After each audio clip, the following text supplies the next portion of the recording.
My grandparents have been very important to me because I have lived with my maternal grandparents since my childhood and in my teenage.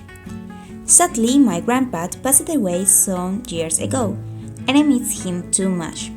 But this story is about my maternal grandma, who is still with us.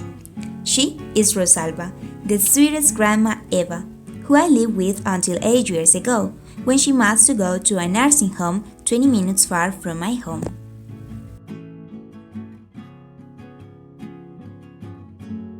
She is my second mom, and together with my grandpa cared for me when I was young and my mother was at work.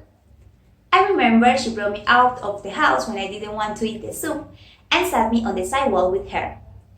Then she called random people and told me that the people who passed by us were doctors and were going to give me an injection if I didn't eat the soup. She played with me in my doll's house too and was my best friend. But as I said, 8 years ago everything changed. She had to move to a nursing home.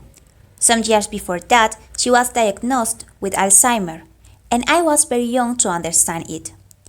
I didn't want to believe she would forget her tesorito, as she called me.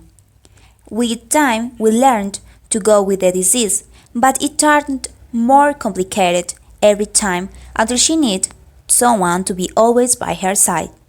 So that kind of care was just offered by a nursing home. At the beginning, she started to confuse some words, to forget the current day and the messages which were left by other people for someone of our family. She wanted to collect garbage from the street and became a kind of an accumulator. She saved food in her closet and this food rotted some days later. She couldn't recognize other people and so on. All those changes were very slow but constantly too. And it makes you more tolerant with elderly people because you understand not just them but everybody deserves kindness.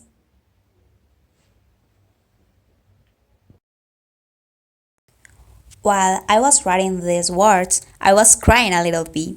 And it was a sort of catharsis for me because I don't used to cry for personal reasons. However, it's not just something hard but also an interesting experience by learning how Alzheimer operates and how much care we have to take of our elderly people, especially those who are alone and could suffer mental diseases like Alzheimer.